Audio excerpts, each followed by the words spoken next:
Man, high school can be a son of a bitch, especially with prom around the corner. High school drama between the different cliques, and your mom's an alleged serial killer? Whew, I don't think I'd wish that on anybody. Anyway, we're going to talk about Fear Street, Prom Queen, out on Netflix.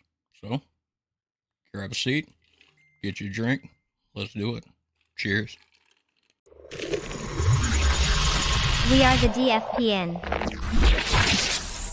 Always question the answers.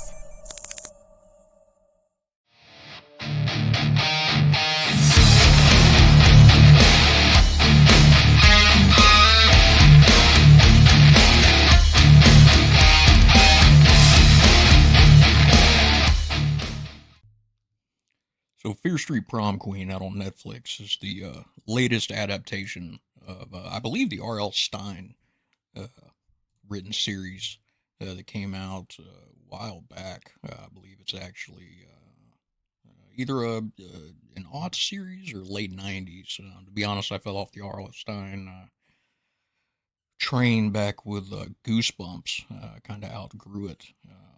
That being said, after watching Prom Queen, I am going to go back and watch some of the other adaptations because I was quite impressed with how they handled this. Um, Within reason, there are some. I did have some issues, but overall, I enjoyed this movie. It's got some good gags. The storyline's nothing brand new, but it's certainly entertaining. I thought the acting, for the most part, was pretty well done. I thought some of the kills were outstanding. I think the idea of going back to the late 80s, I believe 88 is when this is set, or 87 maybe, um, really helped because the filmmakers actually leaned on that with regards to practical effects, the gore, the blood, the style of kills, all that good stuff. 88, Senior Prom 1988 is when it's set. But yeah, I really enjoyed it. I think it's getting a lot of undeserved flack from a lot of more hardcore horror fans. And I think their standards are just off, to be honest. This was a fun time. Um, does it rewrite the genre? No. Does it rely on quite a few tropes? Sure. Were the reveals surprising? No. I mean, there was one at the end that I kind of gave me pause for a minute before I could sit back down and go, all right, yeah, I kind of saw that coming now that I look back on things. But overall, not a bad movie by any stretch. It was directed and written by Matt Palmer. Co-writer was Donald McLeary, and it stars India Fowler as the lead character here, Lori Granger, who is the daughter of one of the characters from the prior films. And then the supporting cast here is great as well. I mean, seeing Lily Taylor on screen is always good. Seeing Chris Klein out there was really good. We got Ariana Greenblatt, Susanna Sun, Finestraza, was really good as Tiffany Falconer. I'm just going to go ahead and throw that out there. And then Darren Baker as the principal he was the humor of the film, in my opinion, and did a solid job with it. But overall, I mean, it's just a solid entry level horror film. This isn't for gorehounds. This isn't for folks that are looking for the most creative kills ever done, even though there's some neat shit with a paper cutter that takes place. Unfortunately, I think they spoiled part of that in the trailer. But overall, not bad. So the general premise here is you've got Lori Granger. Miss Granger, this is your time to shine. This is the new shady side, the promise of a bright future. This is your chance. Who is your main character, who is not one of the it girls, right? She's not in the cool kids clique. She's kind of off by herself. She's a loner, and you come to find out that it's because her mom is actually an alleged murderer from events that took place in, I believe, 1968, which I think is another one of the Fear Street films. All of these build on each other, which I think is really neat to see this kind of. They're all sequels, but they all touch in different decades. So the appearance can be different, the music can be different. Everything adjusts to match the time frame that the film is set in. And me being a kid that grew up in the 80s and 90s, this was a great one. The soundtrack for this alone was friggin' outstanding. I found myself kind of, what do the kids call bop? Some of these are bops from the late 80s. Um, but anyway, you've got this character who decides that she's going to go out for prom queen.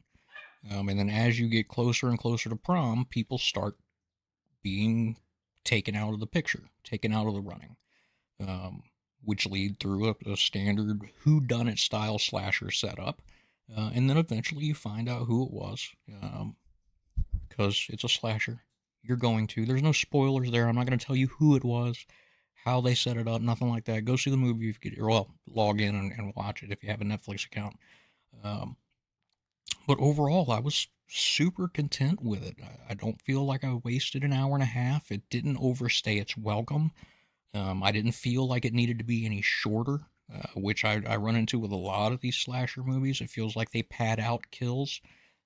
Terrifier 1, kind of looking at you, even though I understand the situation there with that being kind of a demo reel.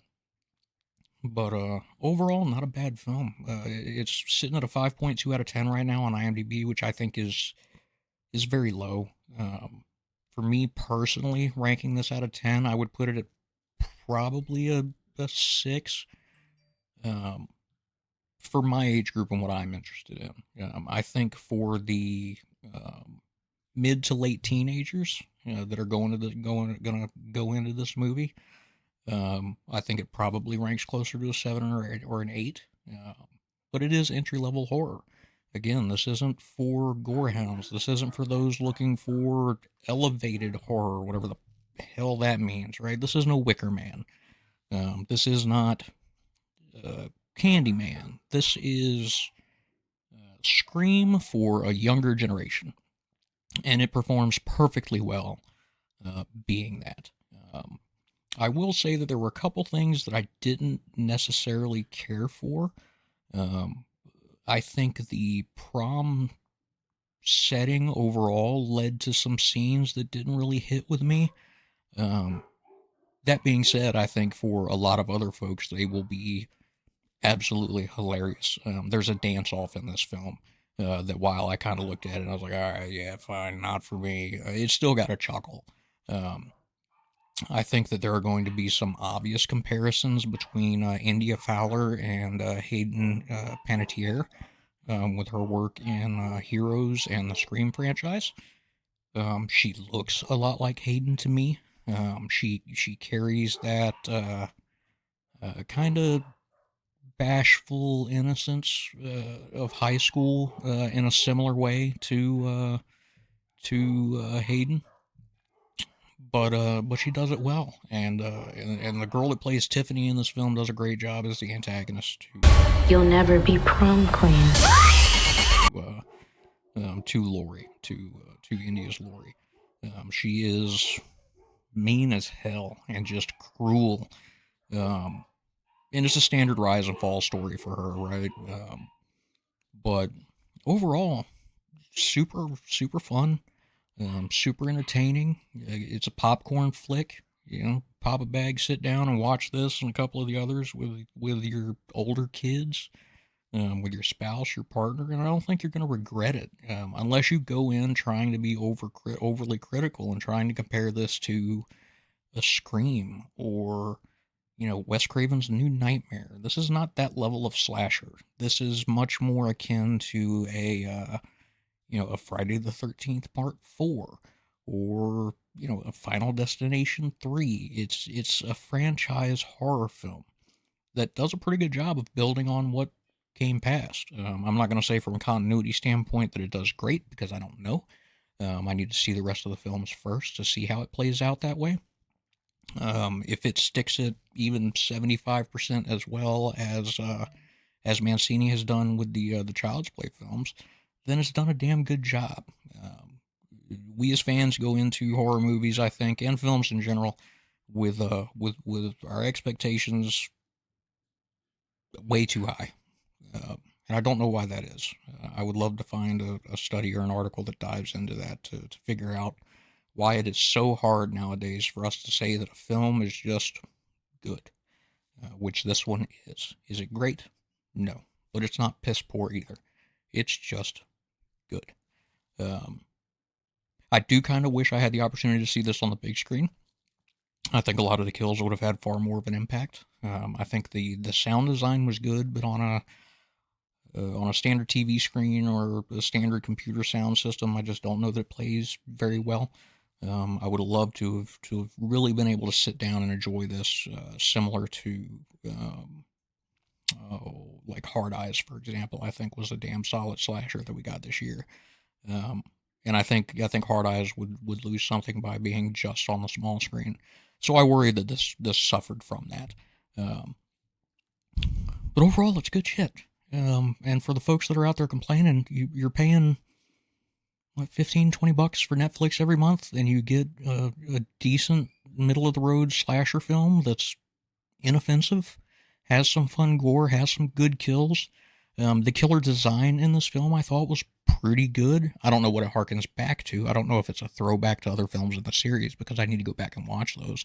But the mask was solid. I thought the slicker look, the red slicker, was super good. So yeah, give this one a shot. You know, it's an hour and a half out of your day. Most of us spend that on the toilet. That might not be accurate. Maybe that's just me and my phone. A potential violation. Anyway, take the time and watch it. See what you think. Make up your own mind. And let me know what you think down in the comments below. And again, as always, like, share, subscribe, comment. Please comment. I would love to have some conversations about these films with you guys.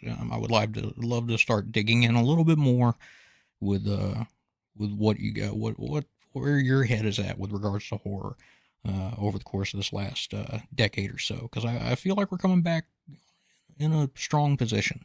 But yeah, that's about it.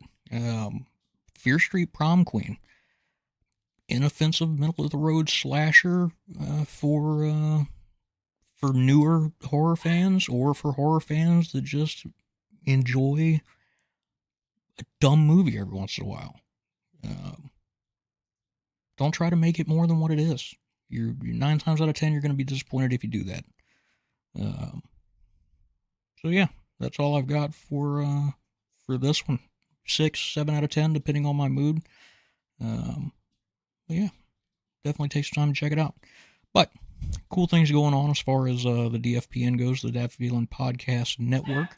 Wednesday nights, we've got a Cutting Edge Hero going on with Danny and Landon, Randy, and Jen. This last week, they did the hit list on One Hit Wonders, which was super enjoyable. Really good time there. This Saturday, which will be the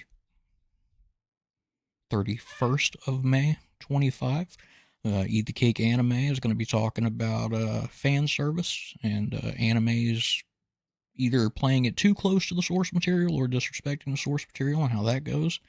And then, as always, we have USDN, the chairman, Jeffy Jeff, over there doing comics reviews and updates. A lot of cool stuff going on. Caitlin, Frank D over on the No Gimmicks podcast, talking wrestling. Great stories there. Great conversations. So be sure to check out some of the other channels. We got a lot of cool stuff going on, and we are growing by leaps and bounds. Which I personally, and I think I can speak for most of the DFPN when I say this, if not all of them, is completely due to you guys. So thank you all for the support over the last couple months for me, years for a lot of folks. So definitely appreciate it, and keep looking for more things to come. But until next time, go see a fucking movie. Whether it's sitting on your couch or going into a movie theater, just pop on the TV and get your head out of the real world for a while and just enjoy some entertainment. This is a good one to do this with. It's dumb fun, and you should enjoy dumb fun. We don't have enough of it nowadays. But that's all I got. So until next time, I'm CJ. This has been CJ Reviews for Fear Street Prom Queen, and keep your eyes out for the next episode of Nightmares and Nerdscapes Presents Cover and Creep Show with Danny from Cutting Edge Hero. But awesome. You guys take it easy, and we'll talk to you next time. Cheers. My cup's invisible. That's awesome.